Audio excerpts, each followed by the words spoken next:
Tonight on Cutting Edge. Als ze een beetje wakker wordt en op een Nando's en chicken die kan eten en hulle werk maak. Dat is gatvol voor hulle. Hulle moet ons die plek gee. Ze mensen pakken hulle die plek. Die belongs to us. Hulle maakt mij nar. Pantena. 3 times failed projects. On this very same land we are sitting now, 3 times. People want to say no, people are wrong. No, we are not wrong. We are not wrong. If government did build houses for this community of Rabie Ridge, we wouldn't have invaded this land.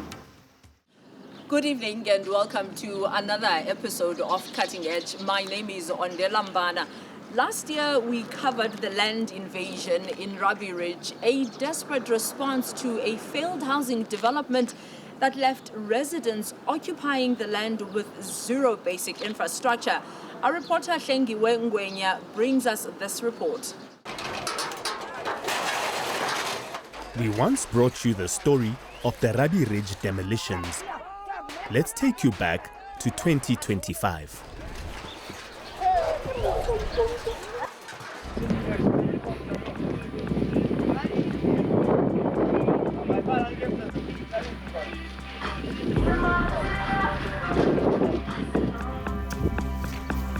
A newly formed informal settlement on a dusty, barren piece of land. Shacks, built from corrugated iron, plastic sheeting, and discarded wood.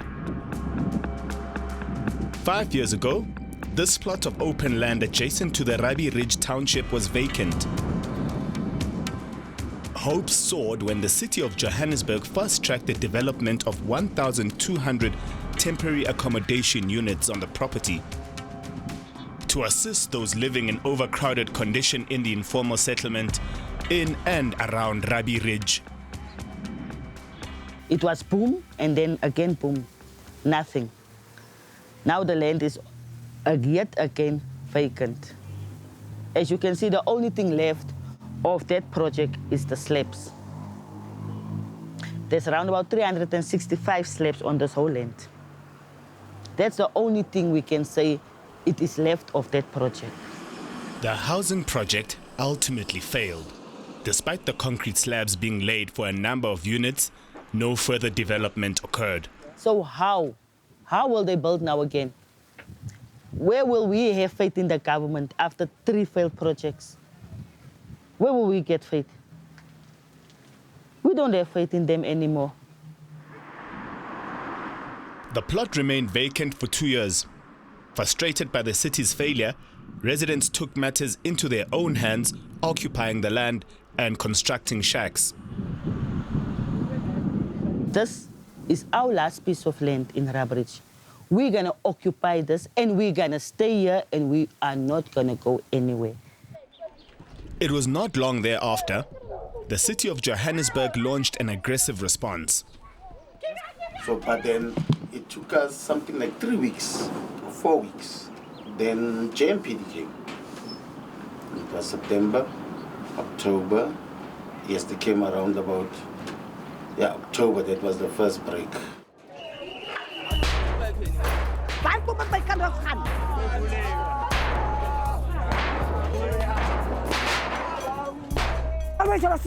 Al die red ends, blue ends, black ends, huh? Hulle moet ons die plek gee. Ze mensen pakken hulle die plek. Die belongs to us. En op housing sê ek is gatvol vir hulle. Hulle moet op besigheid maak met mense se huise. Ons sê maar swaar. 20 mense na huise, 12, 13, huh? I want freedom now. Undeterred, residents moved back onto the property and reconstructed their shacks.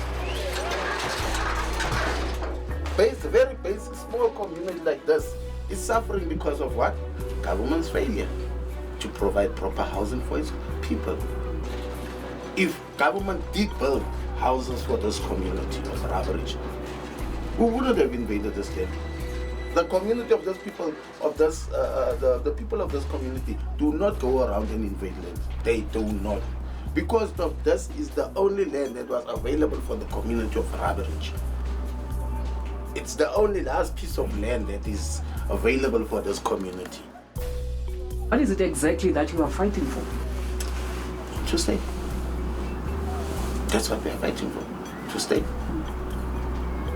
Housing, they fail to give people proper houses, but yet they want to remove people. So if you can't give me a loaf of bread, but you want to take the loaf of bread that has been bought for me or that has been put there for me, what do you expect me to eat? It's basically what I'm saying to our government. If you can't build houses for our people, why do you remove them when they make themselves at home? So let's not solely say our people, let's put it on our government. You cannot blame the people for reacting the way they react. It's the failure of our government. Invaded open land often lack basic infrastructure such as water, electricity, and sanitation. This is evident here with no visible power lines or water pipes.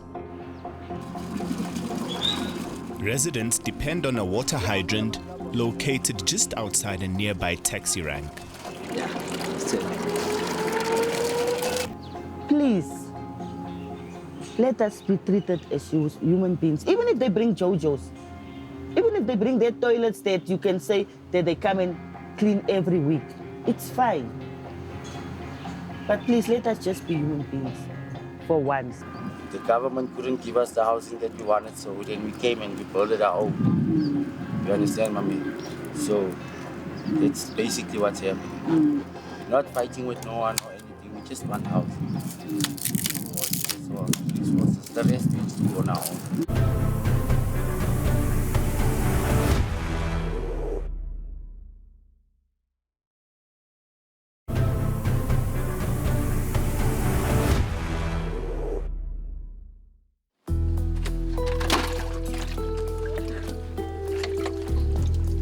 For 3 years, residents in this community have lived without access to water, electricity, or proper toilets. As a result, some have had to improvise their own solution to access basic services like water. Brandon is one individual who took the initiative to improvise a plan. The borehole that we dug for water to come out of the ground so that we can have like water to washing or whatever we want to do. Like it's going to be convenient for us. Yeah. So what do you use that water for? Use it for washing our dishes, washing, cleaning things here at home and what you understand. But when we drink water, we go and fetch it here by the BP garage opposite, because there's a safe there. While others have to search for water, he simply goes to his self-made well and fetches it. How long have we been waiting, like just to like for them to like show up or just to like hear what we have to say, that what we need like humans, you understand? Because as a human, at first when you are at the place, you need to have water and you need to have a place like a toilet or something like that, you understand? So that's what we actually basically needed, and we still don't have none of it. Imagine for 3-4 years now that I've been here, but nothing have fished up. He did not stop at that. He went on to build his own geyser. As you can actually feel, you can feel the water right now. He uses the solar panel to warm bath water for his family. It heats about 5 liters of water in just 5 minutes.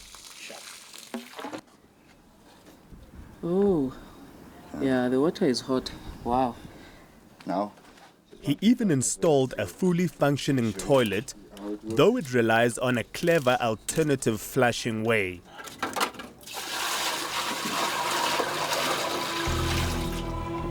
When it comes to the dishes, he does them the traditional way. That's the way it makes me feel, man. I feel kind of hopeless. Kind of really hopeless. It's like, that's why I did everything myself, because I saw for myself, if I don't do it myself, nobody will ever do it, you understand? But that we have people that we have, like as leaders, that's supposed to be there for us, you understand? But they're not pitching up and not showing anything. So we're showing up for ourselves once. Cindy Tefo, a community leader, says little to nothing has changed since our last visit. There's water coming, so that ones we use for doing our washing. Because when you dig, remember, you might dig into a place where there's a pipe. But there's no pipe. Running. Where is the water coming from? under. You won't come and stay here in a place there's no electricity, there's no running water, there's no sewage system. Like I said last, people just don't wake up tomorrow and say, hey, we're going there. No, there's a need. There's a housing need. Service delivery in Rabie Ridge is bad. Now I'm not just only talking about here where we are. I'm talking about our community. It's a very, very bad situation. As you see for yourself also, nothing has changed. It's the same, but we are trying to adjust to whatever is happening here. We're still going to fetch our water by a hydrant. We're still using our pit toilets. For the past 3 years, they've lacked access to basic infrastructure. We're not asking a lot. We are just asking, just give us their dignity as people, human beings. Water and sanitary is the most important things. We can go without electricity, we are used to it. They hold on to hope that one day their voices will be heard. Maybe our government will just come and say, okay, here's JoJo's, here's toilets. Because you can't tell me for 3 to 4 years we are here. You know we are here. It's not that you don't know. You know we are here.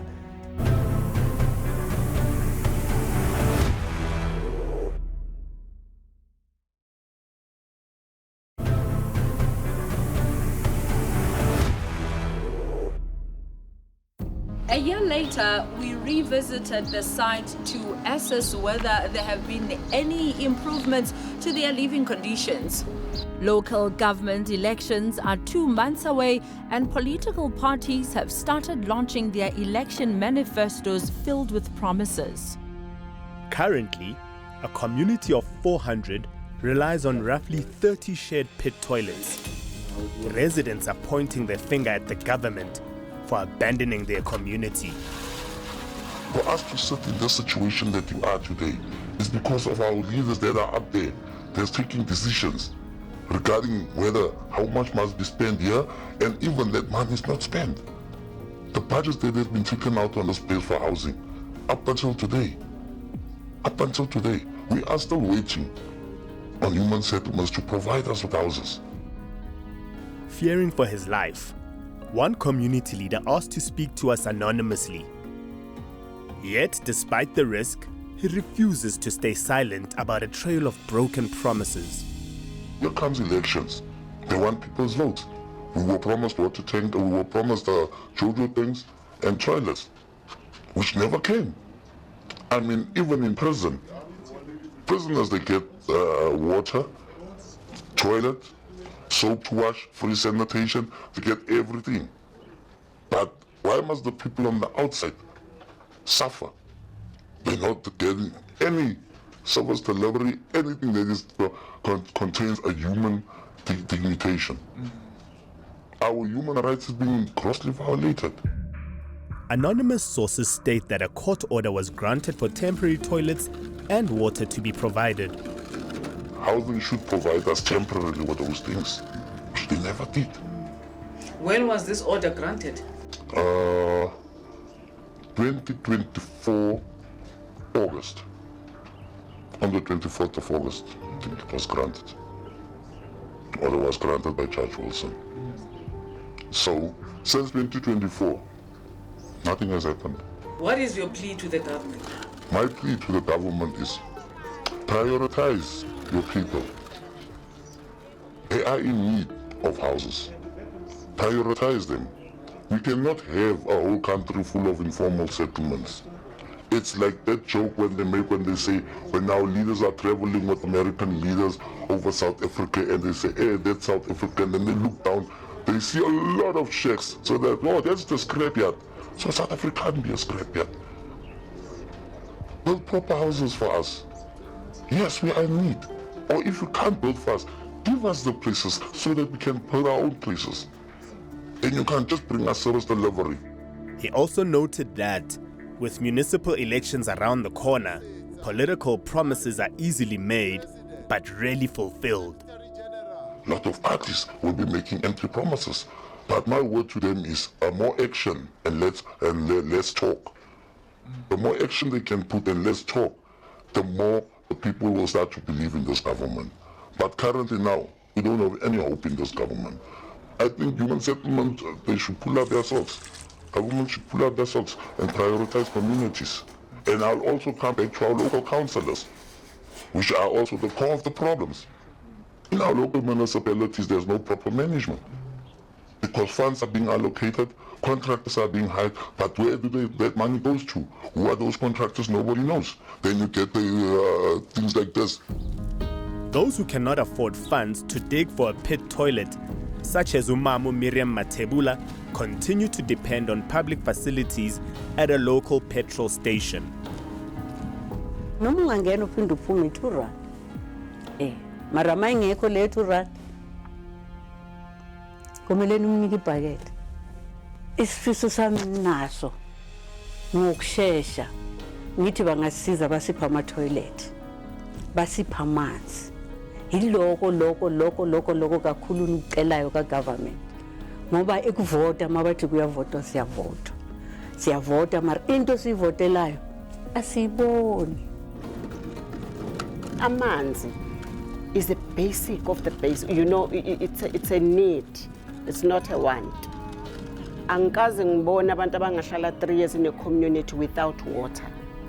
And ngize ngizibuza ukuthi kusho ukuthi uhulumeni makaplana enze planning yakhe ama-budget nani thina we are not thought of as abantu abakuma-informal settlement. With the local government elections around the corner, political parties have begun launching their manifestos. This manifesto, comrades, sets out 6 actions through which we will earn the trust and continue building better communities together.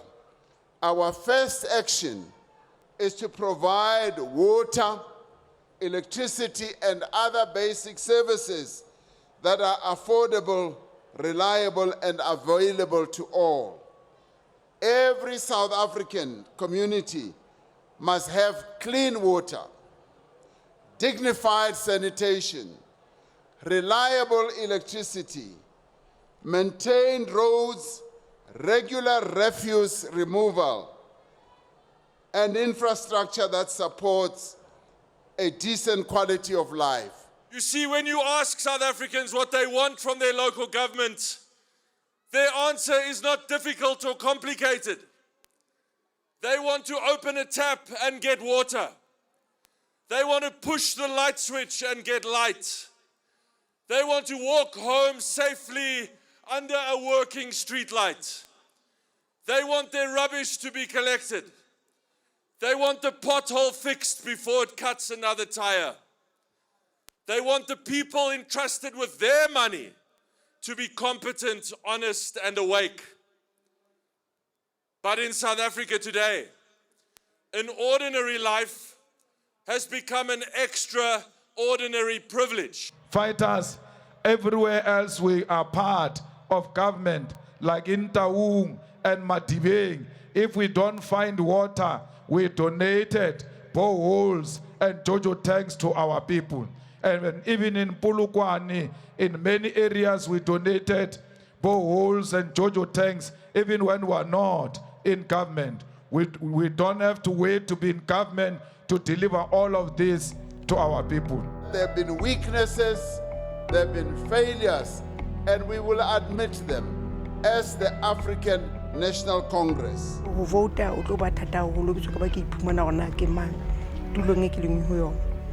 Jwale ne ke kopa gormente na ka ba jwang a go utlwele botlhoko gore a re lokisetse mona mo geleng teng. Amanzi impilo. Igesi ngiyayibona ayinankinga but amanzi nama toilet. Siyavota sisonke at the end of the day but akuna progress esitholayo from government. So it's been 3 years ezumama shilo uthi sina 3 years silana kule ndawo akuna amanzi akuna ma toilet and even the safety yethu ayikho right because if imvula mayinetha ziza nemimoya emikhulu eminye imizi yahamba la eminye imikhukhu iyahamba lana kumele kuvukwe ebusuku kugijinywe kuzama ukuthi kuvalwe lapho nalapho ukuthi abantu bangalali ngaphandle, so which is the condition esiphila kuyo.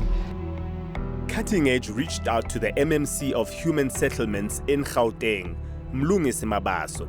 However, the MMC's office says its legal department is still working on a response and they are not yet ready to give an official comment on the matter.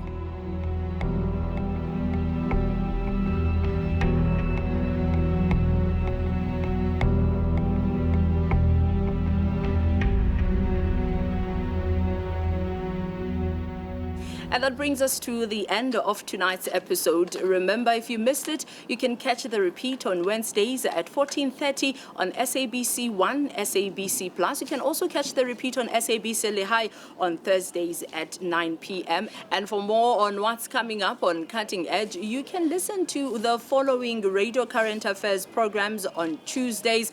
You can listen to Apanapaya on Umhlobo Wenene FM, True News at 6 on True FM, Abasiki Bebunda on Ukozi FM, Zibuya Nabazumi on Ikwekwezi FM. For me and the producers, good night.